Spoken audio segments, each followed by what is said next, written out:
أعوذ بالله من الشيطان الرجيم. بسم الله الرحمن الرحيم. وتحسبهم أيقاظا وهم رقود ونقلبهم ذات اليمين وذات الشمال وكلبهم باسط ذراعيه بالوصيد لو اطلعت عليهم لوليت منهم فرارا ولملئت منهم رعبا. وكذلك بعثناهم ليتساءلوا بينهم قال قائل منهم كم لبثتم قالوا لبثنا يوما أو بعض يوم قالوا ربكم أعلم بما لبثتم فابعثوا أحدكم بورقكم هذه إلى المدينة فلينظر أيها أزكى طعاما فليأتكم برزق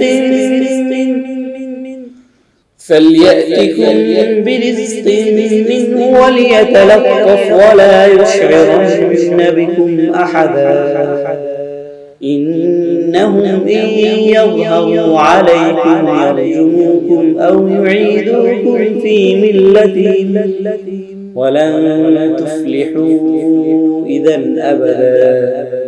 وكذلك أعثرنا عليهم ليعلموا أن وعد الله حق وأن الساعة لا ريب فيها إذ يتنازعون بينهم أمرهم فقالوا ابنوا عليهم بنيانا ربهم أعلم بهم قال الذين غلبوا على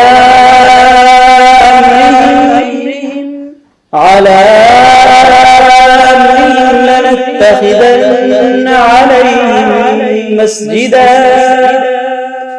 سيقولون ثلاثة رابعهم كلبهم ويقولون خمسة سادسهم كلبهم رجما بالغيب ويقولون سبعة وثامنهم قل ربي أعلم بعدتهم ما يعلمهم إلا قليل فلا تمار فيهم إلا مراء ظاهرا ولا تستفت فيهم منهم أحدا. صدق الله العظيم.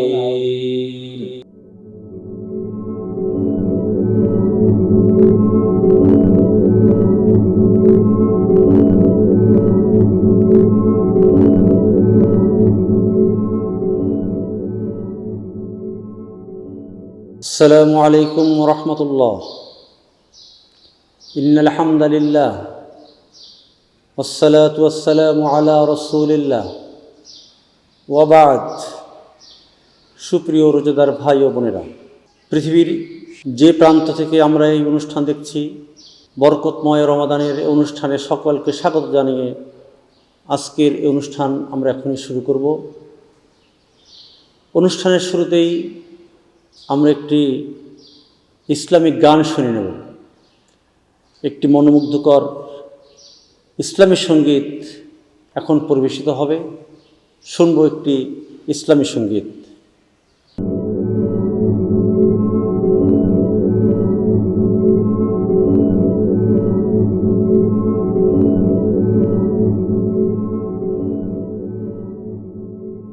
ঈমানের পথে অবিচল থেকে আমার মরণ যেন হয়।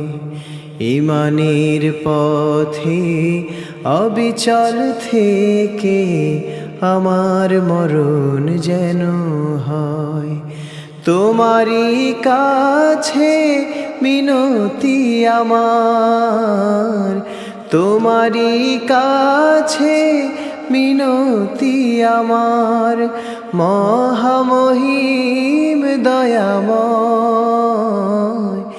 ঈমানের পথে অবিচল থেকে আমার মরণ যেন হয়। ঈমানের পথে অবিচল থেকে আমার মরণ যেন হয়। প্রতিদিন মিথ্যের মুখোমুখি হই, বেদিন ফাসেকেরা করে হইচই। আজাজিলে সে গোমরাহি সুর গান করে তোলে মোহময়। ঈমানের পথে অবিচল থেকে আমার মরণ যেন হয়। ঈমানের পথে অবিচল থেকে আমার মরণ যেন হয়। আধারের দুর্গম আঁকাবাঁকা পথ, ভ্রান্তিতে পূর্ণ যত মতামত। আধারের দুর্গম আঁকাবাঁকা পথ, ভ্রান্তিতে পূর্ণ যত মতামত। কখনো হঠাৎ নফসের তাড়নায় লাগে সুন্দর মনোময়। ঈমানের পথে অবিচল থেকে আমার মরণ যেন হয়। ঈমানের পথে অবিচল থেকে আমার মরণ যেন হয়। প্রতিক্ষণ সত্যের অবিনাশী ডাক, অবিরাম মনটাকে ছুঁয়ে ছুঁয়ে যাক। প্রতিক্ষণ সত্যের অবিনাশী ডাক, অবিরাম মনটাকে ছুঁয়ে ছুঁয়ে যাক। ধুয়ে মুছে দিয়ে পাপ কালিমা স্বপ্ন জাগাও মধুময়। ঈমানের পথে অবিচল থেকে আমার মরণ যেন হয়। ঈমানের পথে অবিচল থেকে আমার মরণ যেন হয়। তোমারই কাছে মিনতি আমার, তোমারই কাছে মিনতি আমার, মহামহিম দয়াময়। ঈমানের পথে অবিচল থেকে আমার মরণ যেন হয়। ঈমানের পথে অবিচল থেকে আমার মরণ যেন হয়। ডাগর ডাগর চোখ বিশিষ্ট ৭২ জন হুরের সাথে তার বিবাহের ব্যবস্থা করে দেওয়া হবে। তাকে তার ৭০ জন আত্মীয় স্বজনের জন্য শাফাত করার জন্য অনুমতি দেওয়া হবে। প্রিয় ভাই ও বোনেরা, আমরা বিশ্বনবী মুহাম্মদুর রাসূলুল্লাহ সাল্লাল্লাহু আলাইহি ওয়াসাল্লামের অসংখ্য অগণিত হাদিসের ভিতর থেকে একটি গুরুত্বপূর্ণ হাদিস আজকের অনুবাদ আমরা শুনতে পেলাম। আমরা এর উপরে সামান্য কিছু আলোকপাত করার চেষ্টা করব। ওমা তৌফিক ইল্লা বিল্লাহ। অত্র হাদিসের শরীফ, সেখানে আল্লাহ রসুল সাল্লাল্লাহু আলাইহি ওয়াসাল্লাম যে প্রাইজের কথা বলেছেন, যে মর্যাদার কথা বলেছেন, যে পুরস্কারের কথা বলেছেন, তা হচ্ছে শহীদদের জন্য। হাদিসের ইবারত এমন, লিশাহিদি ইনদাল্লাহি সিত্তু খিসাল, শহীদের জন্য রয়েছে রব্বুল আলামিনের দরবারে ৬টা বিশেষ মর্যাদা। এর মধ্যে প্রথম যে মর্যাদা, সেটা হচ্ছে ইউগফারু লাহু ফি আউয়ালি দাফাতিন, আল্লাহ রাব্বুল আলামিন তাকে ক্ষমা করে দেবেন। তাকে ক্ষমা করে দেওয়া হয় তার প্রথম ফোঁটা রক্ত বের হওয়ার সঙ্গে সঙ্গে রব্বুল আলামিন তার জীবনের সকল গুনাহগুলো মাফ করে দেবেন। প্রথম যে বিষয়টি সেটা খুবই গুরুত্বপূর্ণ। পৃথিবীর এমন কোনো মুসলমান নেই যে মুসলমান রব্বুল আলামিনের দরবারে দোয়া করে না তার গুনাহগুলো মাফ করার জন্য। অথচ আল্লাহ রাসূল সাল্লাল্লাহু আলাইহি সাল্লাম তিনি ডিক্লেয়ার করে দিয়েছেন, একজন শহীদ যখন শাহাদত বরণ করে তার শরীর থেকে যখন প্রথম এক ফোঁটা রক্ত গড়িয়ে পড়ে, আল্লাহ রাব্বুল আলামিন এত খুশি হয়ে যান, আমার প্রিয় বান্দা আমার জন্য, দ্বীনের জন্য, ইসলামের জন্য, দ্বীন প্রতিষ্ঠার জন্য, কোরআনের জন্য তার জীবনটাকে দিয়ে দিচ্ছেন এবং তার জীবনের রক্ত প্রবাহিত করে দিচ্ছেন। আল্লাহ রাব্বুল আলামিন তখন এত খুশি হন যে তিনি প্রথম ফোঁটা রক্ত বের হওয়ার সঙ্গে সঙ্গে এই শহীদের জীবনের সকল গুনাহগুলো রব্বুল আলামিন মাফ করে দেন। আমরা যদি সূরা সফের দিকে তাকাই, সেখানে আল্লাহ বলছেন, ওয়াতুজাহিদুনা ফি সাবিলিল্লাহি বিআমওয়ালিকুম ওয়া আনফুসিকুম, তোমরা জান এবং মাল দিয়ে আল্লাহর জমিনে আল্লাহর দ্বীন প্রতিষ্ঠার জন্য জিহাদ করবে। তাহলে কি হবে? আল্লাহ বলছেন, ইয়াগফির লাকুম যুনুবাকুম, তোমাদের জীবনের সকল গুনাহগুলো আমি ক্ষমা করে দেব, সকল গুনাহগুলো মাফ করে দেব। সূরা নিসায় আল্লাহ রাব্বুল আলামিন বলেছেন, ফায়ুকতাল আও ইয়াগলিব ফাসাউফা নুতিহি আজরান আযীমা, যদি এই মুজাহিদ যদি দ্বীনের জন্য, ইসলামের জন্য, দ্বীন প্রতিষ্ঠার জন্য, কোরআনের সমাজ বিনির্মাণের জন্য যদি সে আল্লাহর জমিনে দ্বীন প্রতিষ্ঠার জন্য কাজ করে, জিহাদ ফি সাবিলিল্লাহ অবতীর্ণ হয় এবং তার জীবনটাকে তিনি দিয়ে দেন, অথবা তিনি বিজয় বেশে ফিরে আসেন, আল্লাহর বক্তব্য হচ্ছে রব্বুল আলামিন বলছেন, ফাসাউফা নুতিহি আজরান আযীমা, অচিরেই আমরা তাদেরকে উত্তম পুরস্কার দান করব। আর যেহেতু একজন মুজাহিদ সে তার জীবনটাকে বিলিয়ে দিচ্ছেন দ্বীনের জন্য আল্লাহর ভালোবাসায়, তা সেহেতু রব্বুল আলামিন খুশি হয়ে যান, তিনি তার জীবনের গুণগুলো তখনই মাফ করে দেন। পৃথিবীর এমন কে আছে যে চায় না তার জীবনের গুণগুলো মাফ হোক? আমরা তো প্রত্যেক নামাজের পরেই আমরা এই দোয়াই করি, রব্বুল আলামিন আমাদের জীবনের গুণগুলো মাফ করে দাও। তাহাজ্জুদের পরেও আমরা তো একটা দোয়াই করি, আল্লাহ তাআলা আমাদের জীবনের গুণগুলো মাফ করে আমাদেরকে মাসুম বেগুনাহ বানিয়ে দাও।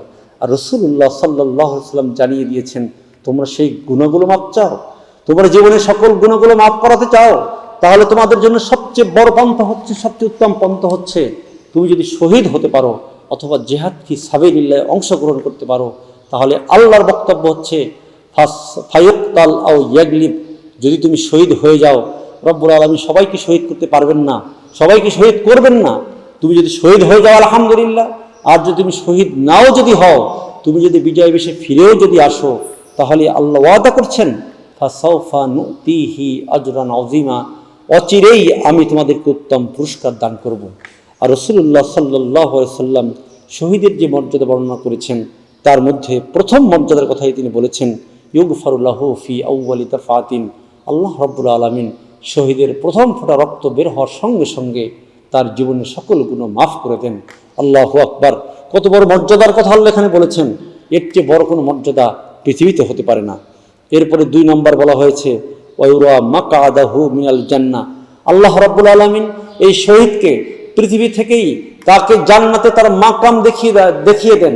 জান্নাতে তিনি কোন জায়গায় অবস্থান করবেন, দুনিয়াতে শুধুমাত্র কেবলমাত্র একমাত্র এক ব্যক্তি দেখতে পান, তিনি হচ্ছেন শহীদ।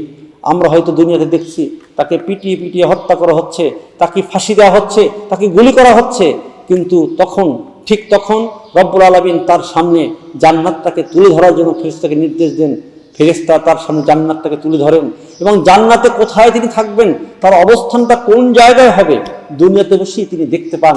আর তখন সেই জান্নাতে ঢোকার জন্য তিনি ছটফট করতে থাকেন, আর এর মধ্যেই তার জীবন সাঙ্গ হয়ে যায়, তিনি ইন্তেকাল করেন, তিনি পৃথিবী থেকে পরকালে চলে যান।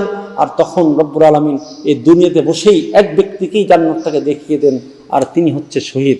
প্রিয় ভাই ও বোনেরা, গুরুত্বপূর্ণ বিষয়, একটি উদাহরণ দিয়ে বিষয়টা আরও পরিষ্কার করে বোঝানো যায়। সেটা হচ্ছে, একজন নতুন জামাই যখন শ্বশুর বাড়ি যান বা বিবাহ করেন না, কিন্তু বিবাহ করবেন, তিনি যদি বিবাহ করার উদ্দেশ্য নিয়ে তার শ্বশুর বাড়িতে চলে যান, তিনি যতই টায়ার্ড হোক না কেন, ক্লান্ত হোক না কেন, শ্রান্ত হোক না কেন, যতক্ষণ না তিনি বিবাহ না করবেন, আদ সম্পাদিত না হবে, কবুল না করবেন, ততক্ষণ পর্যন্ত এই লোক তিনি ওই শ্বশুর বাড়ির অন্দরমহলে প্রবেশ করার ক্ষমতা রাখেন না, প্রবেশ করতে পারেন না। তার সামনে তখন একটাই সমস্যা থাকে, একটাই ব্যারিয়ার থাকে, একটাই বাধা থাকে, শুধুমাত্র আদ সম্পন্ন হওয়া। আদ সম্পন্ন হলে পরে তিনি এই বাড়ির মেহমান হয়ে তিনি ভিতরে চলে যাবেন, অন্দরমহলে চলে যাবেন, সবাই বাইরে থাকবে আর তিনি ভিতরে চলে যাবেন। রব্বুল আলামিনের এই জমিনে দিন প্রতিষ্ঠার জন্য যারা জীবন দিয়ে কাজ করেছেন, যারা শহীদ হয়ে যাচ্ছেন, যখন তারা শহীদ হচ্ছেন তখন তার সামনে যখন জান্নাতটাকে তুলে ধরা হয়, আর জান্নাত যখন তিনি দেখতে থাকেন, তিনি ওই জান্নাতে ঢোকার জন্য ছটফট করতে থাকেন। আর আল্লাহর পক্ষ থেকে হয়তো তখন ঘোষণা আসে, আর বেশিক্ষণ বাকি নেই, শুধুমাত্র আজ সম্পাদিত হবে, তোমার শুধু জীবনটা এখান থেকে চলে যাবে, এখানে তোমার জীবন চলে যাবে, আর ঠিক তখনই তুমি এই জান্নাতে এন্টার করবে। শুধুমাত্র কেবলমাত্র এখানে মৃত্যু হওয়ার সঙ্গে সঙ্গে তুমি জান্নাতে প্রবেশ করবে। এই জন্য রাসূলুল্লাহ সাল্লাল্লাহু আলাইহি ওয়াসাল্লাম ইরশাদ করেছেন, যেই ব্যক্তি শাহাদাত বরণ করবে, আল্লাহ রাব্বুল আলামিন এই মৃত্যুর যন্ত্রণা তার জন্য এত সহজ করে দেন, যিনি একটা পিঁপড়ার কামড় সে অনুভব করে, সে কিছু টেরই করতে পারছে না কখন তার জীবনটা চলে যায়। প্রিয় ভাই বোনেরা, রাসূলুল্লাহ সাল্লাল্লাহু আলাইহি ওয়াসাল্লাম সাকরাতুল মাউত থেকে তিনি আল্লাহর দরবারে পানাহ চেয়েছেন, তিনি নাজাত চেয়েছেন, মুক্তি চেয়েছেন, দোয়া করেছেন। আমরাও যদি সেই সাকরাতুল মাউত থেকে মুক্তি চাই, পানাহ চাই, মৃত্যু যন্ত্রণা থেকে যদি বাঁচতে চাই, আমাদের সামনে সবচেয়ে উত্তম যে পথ, সবচেয়ে বড় যে অফার, সবচেয়ে বড় যে আমাদের জন্য প্রস্তাবনা আছে, সেই সবচেয়ে বড় প্রস্তাবনাটাই হলো, অফারটাই হচ্ছে, সেটা হচ্ছে এই শাহাদাত ফি সাবিলিল্লাহ। আমরা যদি শহীদ হতে পারি তাহলে আমাদের মৃত্যু যন্ত্রণা হবে না, আমরা মৃত্যু যন্ত্রণা টের করতেই পারবো না, আমরা খুব সহজেই জান্নাতে প্রবেশ করতে পারবো, সহজেই মৃত্যুবরণ করতে পারবো। এরপর রাসূলুল্লাহ সাল্লাল্লাহু আলাইহি ওয়াসাল্লাম বলেছেন, ওয়ায়ুজারু মিন আযাবিল কবর, আল্লাহ রাব্বুল আলামিন তার কবরের আযাবকে মাফ করে দিবেন, তার কোনো কবরে আযাব হবে না, তিনি কবরে আযাব ভোগ করবেন না। আর কেনই বা তিনি ভোগ করবেন? তিনি তো আল্লাহর রাজকীয় মেহমান, তিনি হচ্ছেন রয়্যাল গেস্ট অফ আল্লাহ সুবহানাহু ওয়া তাআলা, আল্লাহর রাজকীয় মেহমান তিনি হয়ে তিনি চলে যাচ্ছেন এই পৃথিবী থেকে। তার দুই ধারে অসংখ্য অগণিত ফেরেশতা তখন ওয়েলকাম জানাতে থাকবেন, সালামুন আলাইকুম, সালামুন আলাইকুম তিবতুম ফাদখুলুহা খালিদিন। ফেরেশতারা তাকে আহলান সাহলান জানাতে থাকবে, আহলান সাহলান মারহাবান, welcome, thank you very much, তাকে গার্ড অফ অনার দিতে থাকবে। আর এভাবে তাকে ইস্তেকবাল দিয়ে তাকে জান্নাতে নেওয়া হবে। আর একজন জান্নাতীর তো জান্নাতি যিনি হবেন, তার তো কোনো কবর আযাব হওয়ার কথাই না, তিনি কবর আযাব থেকে তিনি মাফ পেয়ে যাবেন। তাহলে মৃত্যু থেকে শুরু করে কিয়ামত পর্যন্ত এই দীর্ঘ সময়টাকে আল্লাহ রাব্বুল আলামিন তাকে কবরে আযাব দেবেন না, তিনি জান্নাতের মেহমান হিসেবে জান্নাতের সকল বেনিফিট সেখানে তিনি পেতে থাকবেন।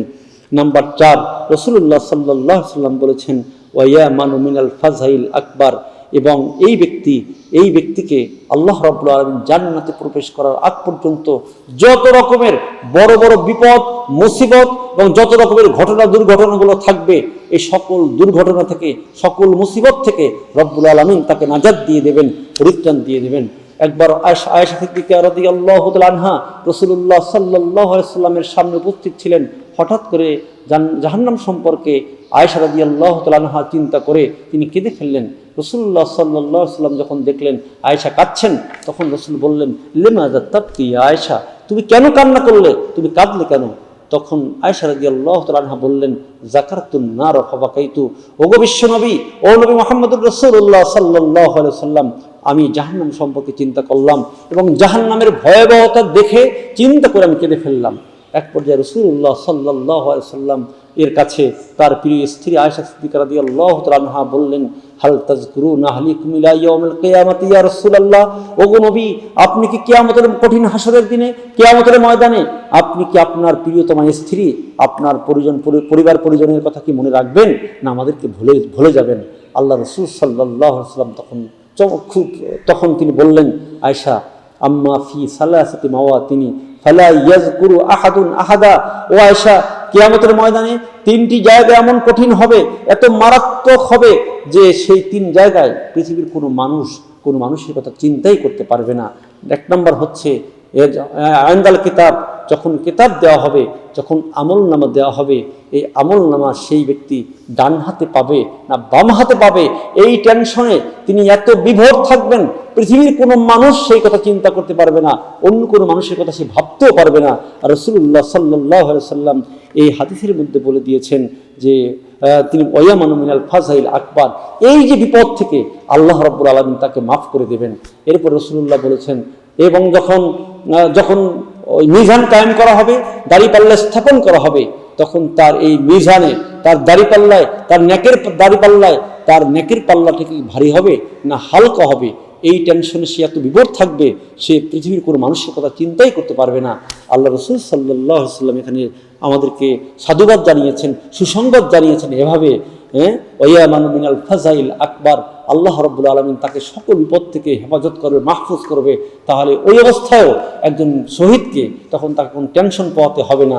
এরপর রাসূল বলেছেন, ওয়াইন্দা সিরাত ইজ উদিয়া বাইনা জহরাই জাহান্নাম, এবং যখন জাহান্নামের উপর দিয়ে যখন পুলসিরাত নির্মাণ করা হবে, এই পুলসিরাত নির্মিত হলে পরে সেই পুলসিরাত পেরিয়ে একজন মানুষকে জান্নাতে যেতে হবে, তখন একজন মানুষ এত টেনশন ফিল করবে, রাসূলুল্লাহ বলেছেন, ও আয়েশা, পৃথিবীর কোনো মানুষের কথা চিন্তাই করতে পারবে না। অথচ আমার প্রিয় নবী মুহাম্মদুর রাসূলুল্লাহ সাল্লাল্লাহু আলাইহি ওয়াসাল্লাম ডিক্লেয়ার করে দিয়েছেন, ওয়ায়ামানু মিনাল ফাজাইল আকবার, যে ব্যক্তি শাহাদাত বরণ করবে, আল্লাহর জন্য তার জীবনটাকে বিলিয়ে দেবে, তার জীবন সম্পদ সব বিলিয়ে দিয়ে যে ব্যক্তি শহীদ হতে পারবেন, রব্বুল আলামিন তাকে সকল রকমের বিপদ আপদ থেকে তিনি তাকে মুক্ত করবেন, মাহফুজ রাখবেন, নিরাপদ রাখবেন। এরপরে আল্লাহ রাসূল সাল্লাল্লাহু আলাইহি ওয়াসাল্লাম বলেছেন, ওয়ায়ুদাউ আলা রাসিহি তাজুল বিকারিল ইয়াকুতাহু মিনহা খায়রুম মিনাদ দুনিয়া ওয়া মা ফিহা। 5 নম্বর তিনি বলছেন, কিয়ামতের ময়দান, যেই ময়দানে আদম থেকে শুরু করে কিয়ামত পর্যন্ত পৃথিবীর সকল মানুষ সেখানে উপস্থিত থাকবে, সকল মানুষগুলো সেই ময়দানে উপস্থিত থাকবে। আল্লাহ সুবহানাহু ওয়া তাআলা পৃথিবীর সকল মানুষের সামনে ওই শহীদ যিনি হয়েছেন, এই শহীদ ব্যক্তিকে সকল মানুষের সামনে তার মাথায় ইয়াকুতের মণিমুক্তা নির্মিত এমন একটি তাজ, এমন একটি মুকুট তার মাথায় পরিয়ে দেবেন। এই মুকুটের যে মণিমুক্তগুলো রয়েছে, এক একটা মণিমুক্তার টুকরো হবে, মণিমুক্তার টুকরোগুলো হবে দুনিয়া এবং দুনিয়ার মধ্যে যা কিছু আছে সকল কিছুর চেয়ে মূল্যবান হবে একটা মণিমুক্তার কঙ্কর। তাহলে বোঝা যায় যে একটা রাজ মুকুট, সেই মুকুটের একটা কঙ্করের মূল্য যদি এত হয়, তাহলে সেই মুকুটের মূল্য কত। আর সবচেয়ে বড় বিষয় হচ্ছে, দুনিয়ায় যখন আমরা দেখি কেউ রাষ্ট্রীয় কোনো সম্মাননা পান, নোবেল প্রাইজ পান, কিংবা কোনো দেশের কোনো পুরস্কার ভূষিত হন, তখন তিনি কত সম্মানিত হন, তো কত অনার তিনি হন, তাকে কত সাধুবাদ জানানো হয়, কত মানুষ তাকে গার্ড অফ অনার দান করে, রাজকীয়ভাবে তিনি গার্ড অফ অনার পান। ঠিক সেম রব্বুল আলামিন এখানে বলছেন, রাসূলুল্লাহ সাল্লাল্লাহু আলাইহি ওয়াসাল্লামের হাবিব এখানে বলেছেন, এই শহীদ যিনি হলেন তাকে কিয়ামতের ময়দানে পৃথিবীর সকল মানুষের সামনে, তাকে সামনে এনে সকল মানুষের সামনে তার মাথায় রাজ মুকুট পরিয়ে দিয়ে তারপরে আল্লাহ রাব্বুল আলামিন তাকে সম্মানে ভূষিত করবেন। এর চেয়ে রয়্যাল গেস্ট হিসেবে তাকে সম্বোধন করবে, এর চেয়ে বড় কোনো উপহার পৃথিবীতে হতে পারে না। প্রিয় ভাই বোনেরা, তাহলে একজন শহীদের মর্যাদা কত হবে, পৃথিবীর সকল মানুষের সামনে তাকে যখন মর্যাদা দেওয়া হবে, তাকে গার্ড অফ অনার দেওয়া হবে, সে কতটা খুশি হবে। আর এই মর্যাদা মানে হচ্ছে শুধু মর্যাদাই নয়, তিনি স্থায়ীভাবে জান্নাতে চলে যাবেন। সুতরাং এই মর্যাদা পেতে হলে শাহাদাতের চেয়ে আর বড় কোনো পন্থা পৃথিবীতে নেই। এরপরে আরেকটি সাব পয়েন্ট এখানে রয়েছে। আল্লাহ রাসূল সাল্লাল্লাহু আলাইহি ওয়াসাল্লাম বলেছেন, ওয়ায়ুযাওয়াজু ইসনাতাই ওয়া সাবঈনা যাওজাতিন মিন হুরিল আইন। আল্লাহ রাব্বুল আলামিন এখানে ডাগর চক্ষু বিশিষ্ট এই পুরুষ যদি শহীদ হয়ে থাকেন, তাহলে তার জন্য ৭২ জন হুরের সাথে তার বিবাহের ব্যবস্থা করে দেওয়া হবে। সুবহানাল্লাহ। সেই হুরদের ব্যাপারে আলোচনা হচ্ছে। সেই হুর শব্দের অর্থ হচ্ছে সঙ্গী, সাথী। এখন একজন পুরুষ যদি শহীদ হতে পারেন, জান্নাতে যান, তাহলে তার সাথে সঙ্গী হবেন এই হুর মানে মহিলা, একজন সুন্দর মহিলা, ৭২ জন মহিলার সাথে তার বিবাহের ব্যবস্থা করে দেওয়া হবে। এবং সেই মহিলা দুনিয়ার কোনো মহিলার মতো নয়, এর চেয়ে অনেক উত্তম মহিলা দেওয়া হবে, যাদেরকে লাম ইয়াতমিসহুন্না ক্বাবলাহুম ইনসুন ওয়ালা জিন, কোনো জিন কিংবা কোনো ইনসান ইতিপূর্বে তাদেরকে কেউ স্পর্শ করে নেই। এবং তারা যে ওয়েল ডেকোরেটেড হবে, ওয়েল ড্রেসড হবে, ওয়েল ক্লোজড হবে, তাদের গায়ে যে ওড়না থাকবে, সেই ওড়নার যেটা ঝালট থাকবে, সেই একটা ঝালটের মূল্য এই পৃথিবী বিক্রি করে দিলেও ঠিক শেষ হবে না। প্রিয় ভাই ও বোনেরা, তারা যদি পৃথিবীতে একটু থুতু নিক্ষেপ করে, তাহলে তাদের এই থুতুতে গোটা পৃথিবী সুগন্ধে সুরভিত হয়ে যাবে। এভাবে 72 জন হুরের সাথে তার বিবাহের ব্যবস্থা করে দেওয়া হবে। আর যদি তিনি মহিলা হন তাহলে তিনিও তার সঙ্গী পাবেন, তাকে উত্তম সঙ্গী দেওয়া হবে। এখানে তার হাজব্যান্ড যদি জান্নাতের মালিক হন তাহলে তার হাজব্যান্ডকে তিনি সেখানে পেয়ে যাবেন। আর এখানে রব্বুল আলামিন বলে দিয়েছেন হাইসু মা তাশা, একজন যখন জান্নাতে যাবেন তিনি সেখানে যা চাবেন তিনি সেখানে তা পাবেন ইনশাআল্লাহ। এরপরে আল্লাহ রাসূল সাল্লাল্লাহু আলাইহি ওয়াসাল্লাম ইরশাদ করেছেন ওয়ায়ুশাফাউ ফি 70 মিন আকরাবিহি। আল্লাহ রাসূল বলেছেন আল্লাহ রাব্বুল আলামিন এই শহীদ হওয়া ব্যক্তিকে 70 জন নিকট আত্মীয়, নিয়ারেস্ট অ্যান্ড ডিয়ারেস্ট রিলেটিভ এবং রিলেশন যাদের সাথে রয়েছে, আত্মীয়তার সম্পর্ক রয়েছে, যাদের বন্ধুবান্ধব রয়েছে, এরকমের 70 জন লোককে জান্নাতে যাওয়ার জন্য তাকে পারমিশন দেবেন, তাকে তার সুপারিশ করার অনুমতি দেবেন। আল্লাহ রাব্বুল আলামিন তাকে 70 জন লোককে জান্নাতে নেওয়ার জন্য সুপারিশের অনুমতি প্রদান করবেন। কত গুরুত্বপূর্ণ একটি বিষয় এখানে আল্লাহ দিবেন। প্রিয় ভাই ও বোনেরা, শহীদ যদি কেউ হতে পারে তাহলে এই 6টা মর্যাদা তিনি লাভ করবেন। এর মধ্যে সর্বশ্রেষ্ঠ হচ্ছে 70 জন লোককে তিনি সুপারিশ করার অনুমতি পাবে। এখন এই 70 জন লোক কারা হবে, একটি গুরুত্বপূর্ণ বিষয় এখানে রয়ে যায়। যিনি শহীদ হয়েছেন তিনি আল্লাহর জমিনে আল্লাহর দিন প্রতিষ্ঠার জন্য কাজ করেছেন।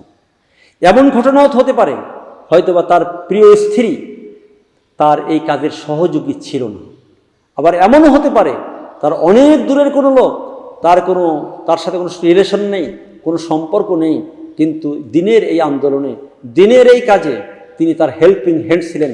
তাকে উৎসাহ দিয়েছেন, তাকে প্রেরণা দিয়েছেন, তাকে অর্থ দিয়ে, বুদ্ধি দিয়ে, পরামর্শ দিয়ে সাহায্য সহযোগিতা করেছেন। তাহলে বিষয়টা হবে এখানে তার প্রিয় ব্যক্তি যারা রয়েছেন তাদেরকে তিনি সুপারিশ করতে পারবেন 70 জন ব্যক্তিকে।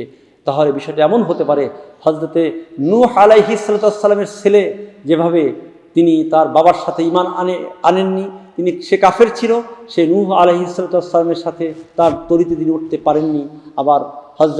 আবার ফিরআউনের স্ত্রী হযরত আসিয়া তিনি ঈমানদার হওয়ার কারণে তিনি আল্লাহ রাব্বুল আলামিনের দরবারে তিনি জান্নাতে একটি বসবাসের জায়গা তিনি পেয়ে যাবেন।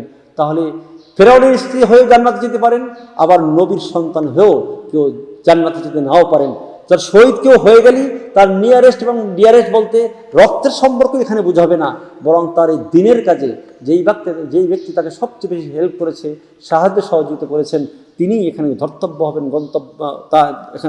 হবেন, তিনি এখানে আর তার সুপারিশ করার মতো যোগ্যতা পাওয়ার মতো যোগ্যতা অর্জন করবেন।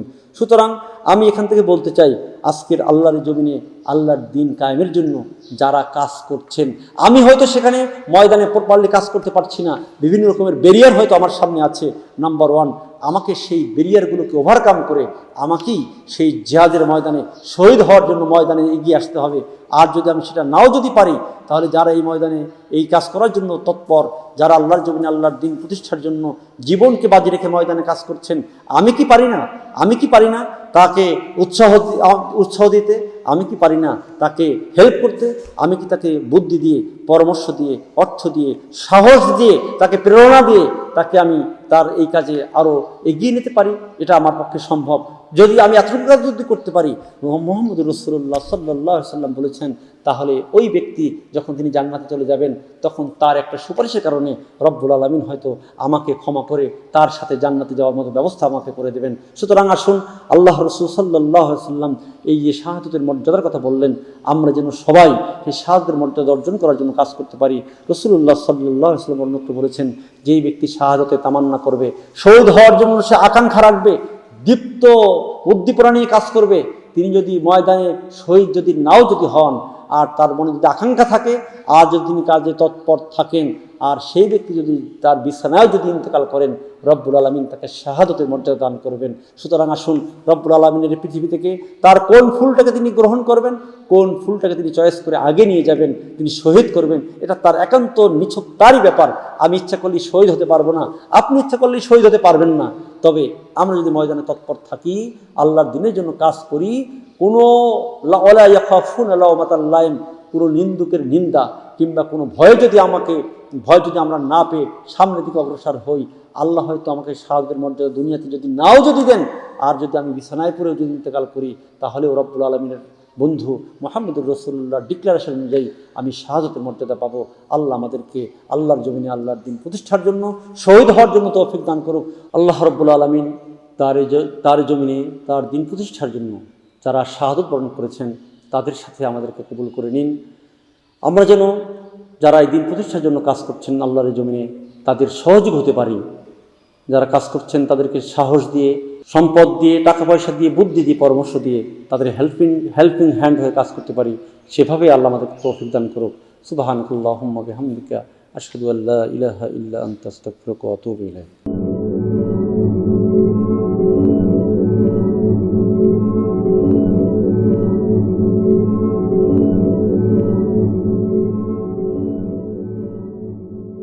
আল্লাহুম্মা আমিন। ربنا ظلمنا أنفسنا وإن لم تغفر لنا وترحمنا لنكونن من الخاسرين। রব্বুল আলামিন, মাহে রমজান আমাদের মাস থেকে বিদায় হয়ে যাচ্ছে। আয় আল্লাহ তাআলা, তুমি তোমার রাসূল ঘোষণা করেছেন তুমি মাহে রমজানে তোমার বান্দাদেরকে মাফ করে দাও। আয় আল্লাহ তাআলা, আজকের যে হাদিসের উপর আমরা আলোচনা করেছি, এই হাদিসে তুমি তোমার রাসূল বলেছেন একজন শহীদকে তুমি ক্ষমা করে দাও, তাকে অনেকগুলো মর্যাদা তুমি ভূষিত করো, অনেকগুলো পুরস্কারে তুমি তাদেরকে ভূষিত করো।